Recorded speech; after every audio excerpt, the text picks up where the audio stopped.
SEP Fanfic Readings presents My True Love Gave to Me by Notebook and Ink. Summary. Every holiday season we check in with Draco's life post-8th year. Author notes. Warning, this piece contains mentions of trauma, but does not really explore it or the events that caused it. I was fiddling around with the idea of a Christmas fluff piece, and this is what my brain is coming up with. Almost all interactions between characters will only take place during the holiday season or the week surrounding it, so a few days before Christmas until New Year's Day. The few interactions that take place outside of this time period will be letters only. This is my first fan fiction being written, hopefully, to completion. Also, I haven't written anything like this in 6 years, so constructive criticism is welcome. This is solely my brainchild, so any mistakes are my own. Disclaimer. No characters were created by or belong to me unless stated. Chapter titles are Wizarding Christmas Carols, but since I couldn't find that many, I'm making some up. Hope you enjoy the wordplay. Written by Notebook and Ink. Chapter 1. God Rest Ye Merry Hippogriffs. December 1999. Draco apparated into Diagon Alley, just outside of the Leaky Cauldron. It was decorated beautifully for the holiday season. Wreaths with large bows adorned every lamppost. Evergreen boughs, strung with light, swagged between buildings, and a light dusting of snow covered the cobblestones underfoot. Nearly every shop was back to business, and had decorations in their windows or on their doors. He wished he'd had the sense to bring along his wool robes. It had been warmer in Wiltshire, and had yet to snow there as it was starting to in London. A warming charm would have to suffice, so the young wizard produced a wand out of his trouser pocket and muttered the spell. A few passing wizards threw dirty glances his way, but this was nothing out of the ordinary anymore. He simply ignored them as he put his wand away, then started up the alley with his hands in his pockets and head low. He couldn't blame them. The war was not far behind them, and when Draco wore his customary all-black suit, black shirt, and tie, the outfit choice always made those around him assume he still fancied the darker side of life. But in truth, it was just the color that suited him best. Always had. He supposed he could have added a bit of Slytherin green, but they had been out of school for 6 months, and he thought it a little silly to cling on to house pride now that he'd graduated. Returning to Hogwarts for 8th year was not his idea, but his mother's. She'd all but imperioed him to get onto the train last September, stating that he needed to finish off his education if he wanted to continue living the way he was accustomed to before the war. He took this to mean she meant to cut him off if he didn't comply, but he also thought she might have had some different meaning in her sly mind. The Malfoy family reputation was in shambles, and Narcissa was as determined as ever to do what she could to fix it. That mostly involved planning out every step of Draco's life for him, even more meticulously than she had been before. He really had no interest in participating in the life plan from before the war. Bigotry and social climbing had gotten him nowhere good in a hurry, so he was determined to put it behind him, even if some others were intent on never letting him do just that. The final year at Hogwarts had been rough. His fellow students were not eager to let the past be just that, but at least he'd had Theo and Blaise to endure it with. All three having Death Eater parents or relatives put them in the same awful boat of being near constantly hassled, but not really being able to do anything about it. A taste of his own medicine he'd figured out during the last year with his therapist. The only real bright spot had been that 2/3 of the Savior Squad had decided not to return and finish school. He'd had to endure Granger's swattiness, of course, as they had most classes together. However, with his prejudices loosening their grip, and the only person he ever really wanted to impress locked away for the foreseeable future, Draco realized that the way he'd been conditioned to see her, and the way she really was, were very different. As Draco looked up the street, he saw the Golden Gang plus the Weasley girl exit quality Quidditch supplies, then head across the street to Flourish and Blotts. Of course they would be heading into the same store he had planned to peruse. He slowed his steps and watched as each couple parted ways with a kiss before the girls went inside the bookstore. Draco rolled his eyes at the affection, then watched the boys turn and head toward the other end of the alley. He straightened up, then continued on his path through the gathering snow. At least the girls were more likely to completely ignore him should he stay out of their way. Although the Weaslette had a fire in her that could be unpredictable. Theo had learned this firsthand last year when he'd come up against the head girl more than a few times. The enchanted shop bell chimed out the chorus of God Rest Ye Merry Hippogriffs as Draco came through the door, and he let out a sigh of relief when his initial scan of the bookshop did not reveal the two Gryffindor girls. He tapped his boots on the magical mat, the snow vanishing on contact, then headed off to the fiction section. He thought about possibly getting a Christmas gift for his father, who had barely begun his 15-year sentence in Azkaban. Maybe something with a touch of escapism, even though he knew the stern man would probably never even crack the spine of such a book. After about 20 minutes, Draco was halfway through an aisle, a growing stack of books for himself floating alongside, when he heard two familiar female voices coming from the other side of the shelf. He immediately froze in place, having just reached to pull a book at chest level off the shelf. He debated whether or not he should just leave the books and come back later. "Does Ron seem like he's acting a bit odd lately?" It was Granger. She sounded tired. Draco turned his gaze down to his shoes and strained his ears to listen in better. Eavesdropping was a skill he'd picked up as a kid, when he wanted hints from his parents of what his Christmas presents might be. "I don't know," the Weaslette girl replied nonchalantly. "Honestly, I've stopped paying attention to how he acts, because towards me it's always the same. A pain in the arse." Granger huffed a laugh. "Yeah, but you're his sister. Siblings are different, right?" Granger was an only child? He didn't know. He'd never deigned to find out before. "I guess." "It's just," Granger sighed, "things have been strained since I got back from school. We've had more fights in the last few months than in the last few years, and I don't see you and Harry having these kinds of problems. He's been really distant this week." Draco tried not to let that tidbit of information brighten his day, but it was inevitable. Weasley's suffering would always give him joy. "You two are still trying to get used to being around each other again. There's bound to be some bumps in the road." Ginevra dismissed her worries and shuffled some books on the shelf. "As for him being distant, he's probably just stressing about getting you a nice Christmas present. He's never been very good at it, and he's running out of time." "Yeah, you're probably right," she yielded apprehensively. "I usually am." Draco could actually hear the smug smile that was likely on the redhead's lips, and something about their conversation made Draco's own lips turn down with disgust. He went back to looking at the shelves and tried to put whatever it was out of his mind. None of this was his business anyway, and he suddenly felt almost guilty for eavesdropping. Finally, he bent slightly to finish pulling the book he'd been holding onto off the shelf. His storm-gray eyes caught a pair of warm, brown ones through the shelf, over the tops of the series of shorter books in the row. They held each other's gazes for what felt like an eternity to Draco, until hers tilted in curiosity, and Draco felt like a kid caught red-handed stealing jelly slugs from honeydukes. Quickly, he tore his eyes away from Granger's, turned on his heel, and strode for the front of the shop. His stack of books fell to the floor with one loud thump, then subsequent smaller ones as the individual books fell to the tiles when it toppled over. With any luck, he'd be out of there before she realized it was him listening in, and came to give him a tongue-lashing. Thankfully, it never came, and he was heading up the street to his next destination on Horizon Avenue before he ever saw the untamable mane of brown hair coming his way. After months of waiting, Draco had received an owl this morning with a note saying the items he dropped were finally ready. This was to be his Christmas gift to his mother. Some of her favorite Black family heirlooms had been tainted by all of the dark magic used in their home during the occupation. Others had been taken and outright cursed to be used for the amusement of certain Death Eaters, like Not Senior, who had a dragon-like desire for cursed jewelry, or even Voldemort himself. Draco had known that none of them would be easy to clean off the magical residue, break the curses, and reset, but he'd wanted them done before Christmas, so he was glad his forethought, and a lot of bribery, was paying off. The jeweler on the corner across the street from Gringotts did not have an enchanted bell to chime Christmas carols for its patrons, or even basic holiday decorations to speak of. It was run by a miserly, no-nonsense old wizard who'd lost his family long ago, and now spent most of his holidays as the alley Scrooge. In fact, Draco wouldn't be surprised if he was the very man Dickens had based the character on in the first place. "What if she says no?" said a young man's voice. "We've been fighting so much lately." "She's just stressed out.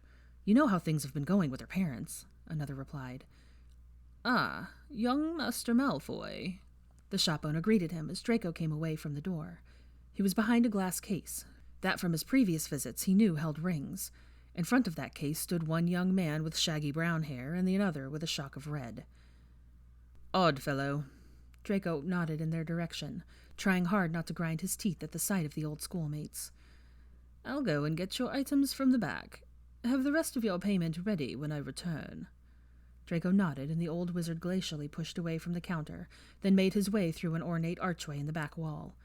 Once out of sight, Draco took a few more steps into the room. Potter was the first to turn around and face him, but Weasley was the first to speak. "Still getting special treatment, I see. Can't be bothered to wait in line?" Draco put his hands in his pockets, debating for a moment if he should take the bait. This would be the first time they'd seen each other since the final battle at Hogwarts. Maybe he should rise above like he'd been trying so hard to do for the last year. He noticed Potter's eyes narrow at him slightly in suspicion, and Weasley ball his fists. Screw it. "Well, you see, Weaselby, when you actually have the galleons to spend, the shops tend to care about you more," he drawled. Now that the boys were no longer blocking the counter, Draco could see that there was indeed a variety of rings sitting on small velvet pillows on top of the glass display case. "Planning some sort of double wedding? Or have you two finally admitted your feelings for each other?" He jerked his chin in the direction of the rings. "We're looking for our girlfriends," Weasley replied, rolling his eyes. "Ah, so you are adding more to the gaggle. You sure that hovel of yours can even fit another body without collapsing? My condolences to Granger." As he said her name, something in Draco's head clicked. It was as if he'd forgotten that the two friends were together, as if Weasley's girlfriend and Granger were not the same person. But they were. And if it were indeed Weasley who was purchasing a ring today, then it would most certainly be for her. For some reason, that just seemed wrong. "At least she's never been tortured in my house," Weasley muttered under his breath, but Draco heard him nonetheless. His stomach tightened as he pulled a fist from his pocket and looked to Weasley with a charged glare. Weasley's eyebrow knitted in response before he moved his own hands up near the wand in his pocket. Potter nervously glanced back and forth between the two wizards, probably assessing if he would have to break up a duel in the middle of a jewelry shop. Draco's grip tightened on the wand still inside his trouser pocket. With perfect timing, the ancient shop wizard came back through the archway. "Here you are, Master Malfoy," the old wizard wheezed. He made his way to another display case and set down a large black velvet bag with silver rope pull strings. Draco took a long breath and pulled his eyes away from the weasel.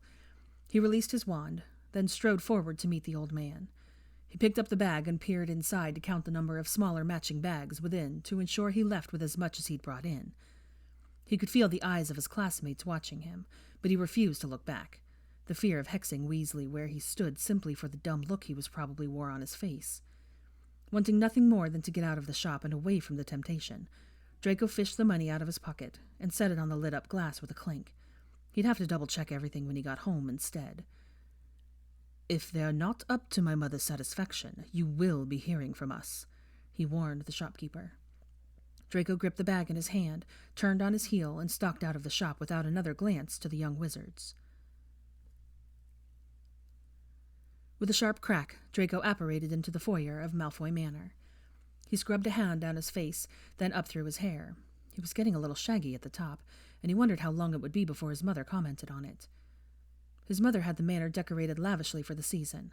There was a tree with adornments in nearly every room of the house, each with its own color and theme that complemented the next, and the smell of pine was nearly choking. He didn't know why she went to such lengths anymore. It was only the two of them, and they hadn't had much for visitors since before the war. As he made his way through the manor towards his wing, he stopped in his tracks in front of the double doors that led into the drawing room. His stomach tightened again as he looked upon them, for he could practically hear the screaming of the brilliant young witch ringing in his ears. He did not need Weasley to remind him of the events that had taken place in his home. He was reminded every day.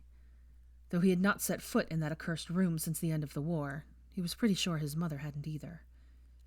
Draco turned away from the doors and sighed, before continuing on his way, his hands once again in his trouser pockets. His room, he had made sure, his mother had not festooned with holiday cheer. It remained, as ever, in its dark woods, heavy emerald drapes and ornate tapestries, the perfect sibling to his study just down the hall. He placed the black velvet bag on his bed, then went to the ensuite to wash up and change for dinner. If he had his way, he would throw on a pair of his running pants and a jumper, but casualness did not exist in Malfoy Manor. So he chose a crisp white shirt, black trousers, and a similar tie to one he'd worn all morning. Then he made his way down to the dining room. Upon entering, Draco raised one eyebrow. He had scanned down the expansive table and noticed that his mother was not in the place she had occupied since his father had been put in prison, the head of the table. "Good evening, Draco." Narcissa smiled at him from her chair just to the left of it. "Mother?" He nodded, and continued his path to the only other place that was set. When he sat down and looked out over the decorated room, the pristine candlesticks and the crystal goblets, it felt odd. Even though he knew it was coming, his mother had been hinting at it for months, he didn't feel ready for what it meant. That he was the head of the family now. Technically he had been, but his mother had decided to oversee everything until she thought he was ready. "Did you have a good day in town?" she asked, snapping her fingers to let the house elves know that they could serve the first course. "I suppose," he replied, when a plate of greens appeared on the silver serving charger in front of him. He picked at them with his fork. "Run into anyone interesting?" she asked, before pouring a bit of vinaigrette over her own salad. "Not really." Draco's jaw clenched as he thought on his run-in with Potter and Weasley. "Oh," she mused. "Well, you know as well as I that your generation will be the decision-makers of the future of our world." At that, he tried to tune her out. She had been saying the same thing since he returned home from Hogwarts, that he was part of the next generation of great witches and wizards, and how he needed to get out and socialize with them if he didn't want to be left out. That inevitably brought her around to discussing the Malfoys' annual Christmas party, the social event of the season, or at least it used to be, and how she wanted to revive it. Draco had been dragging his heels on giving her a firm answer in hopes that she could skip another year. "We need to discuss getting this family back on track." The matriarch waved her hand, and both of their glasses filled with wine, as their salads disappeared and the main course appeared in its place. She fixed him with stern eyes. "I've let you laze around long enough. It is time we work on putting your future together." Draco had no interest in being paraded around society families like a prized peacock to secure a marriage pact with a fellow family from the Sacred 28. He just wanted to continue on the way he had been for the last year, keep his head down and move on with his life quietly. "You are head of this family now, Draco," she reminded him. "It's time for you to do your duty." He sighed. "Give me another year, Mother. Just one more year. Then you can throw the most over-the-top holiday networking parties. Parade me around to all of your friends' daughters. I won't object. All I ask is one more year of peace and quiet." He looked up from his plate into her piercing blue eyes, but as usual they gave away nothing. "I am no fool. I know if you had your way, you'd be gallivanting across the continent potioneering. But that is not the Malfoy way. We have always been leaders in our world, and I see no reason for that to change now." Draco could think of several. She gave him a sweet smile, and placed her hand on his reassuringly. "You can fiddle with the potions in your spare time, as a hobby." Draco quietly huffed, and slipped his hand out from under hers to grab his fork. He didn't know what to say to her that wouldn't start an argument they hadn't had multiple times already, so instead he just tucked into his food. They ate in silence for the rest of the evening, course after course. When the meal was over and Draco moved to stand up and place his napkin over his plate, she stopped him. "One moment," she smiled. "There's one more thing." "Oh?" "I'm sending your father's Christmas gifts to the prison tomorrow, along with a letter, and I was curious if you had anything to send to him as well." Draco thought back to the events of the day, back to the pair of brown eyes that had startled him into running out of the bookshop without any purchases. "No," he said quietly. "I didn't get anything for him." Neither of them had any idea if he would ever actually receive the things his mother sent, yet still she tried. "Just send my regards in the letter." Narcissa hummed, and her eyes turned sad. It was no secret to her that Draco had barely sent as much as one letter to his father while he'd been away. He was the reason they were in this mess, and Draco had yet to find it in his heart to be very forgiving about it. He got up from his chair and kissed the top of her head as he passed behind her. "I'll be in my study for the rest of the night. If you need anything, let me know."